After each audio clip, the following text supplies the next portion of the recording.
Pit Viper. Okay, so ito siya. And then ito naman yung Sun Viper. John Wick 4 guys ha. Okay, lapit mo konti brother. Unahin na natin tong si ito, unahin na natin si Pit Viper. Okay, so ito siya guys. So fully licensed by TTI or Taran Tactical Innovation, NEMG. So naka metal slide siya and metal yung lower frame niya. Ito yung kabilang side. By the way, made in Taiwan pala to guys. And Pit Viper, TTI markings, and then ito yung serial number niya. Doon sa taas ng slide niya, naka fiber optic sight siya.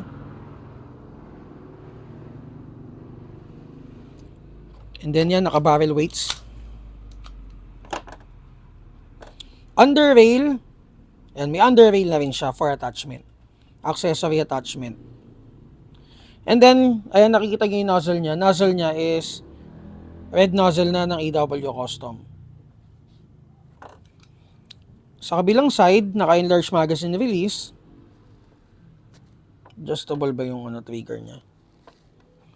So, hindi siya naka-adjustable trigger. Doon sa ibang mga kalaban nito, sila, adjustable trigger. So, doon sa grip niya, naka-aggressive stippling siya. And magazine is a standard TTI magazine.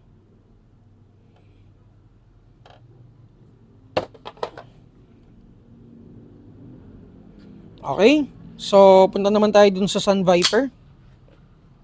So, ito yung safety niya guys ha, ambi safety yan. Pagka tinaas mo to, tataas din yung kabila. May full auto to, may full auto, tawag dito, full auto version siya. Itong iti-test natin, semi-auto lang. Okay, so ito naman yung Sun Viper guys. Ayun yung markings niya, Sun Viper. Medyo basa-basa pa. Normal yan pag bago.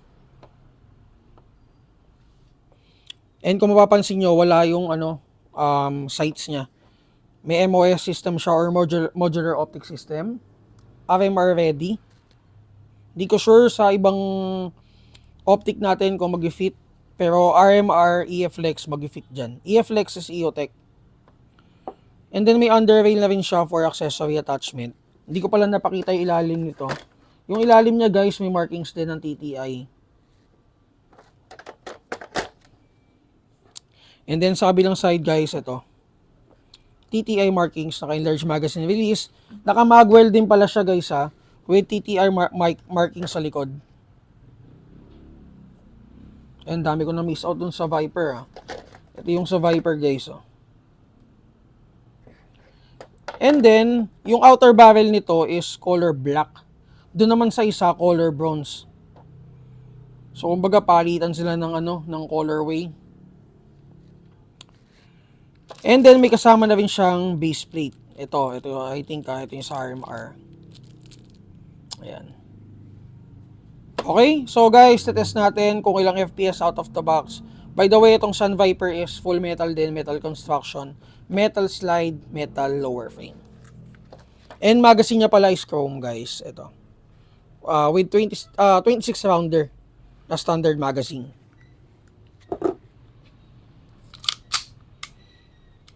And guys, ito pala isang napansin ko dito sa Pit Viper natin.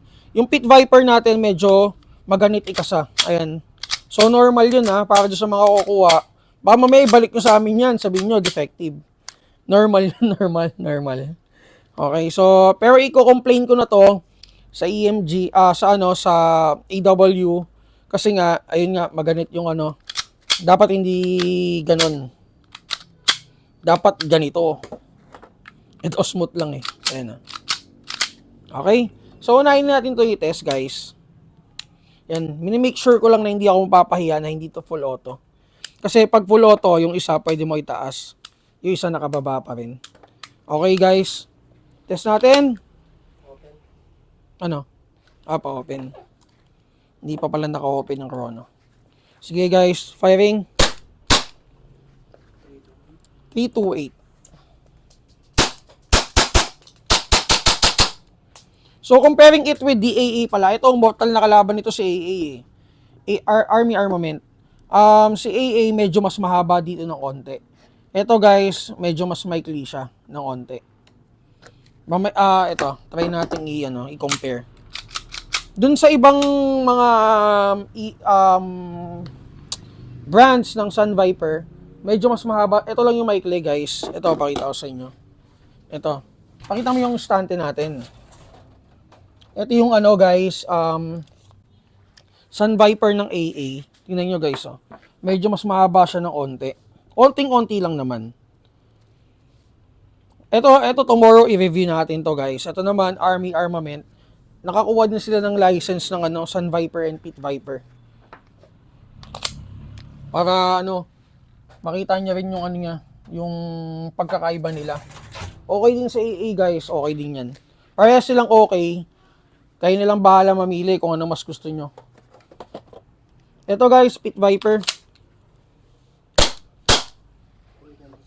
327, the same lang, no? Pit Viper, EMG, guys.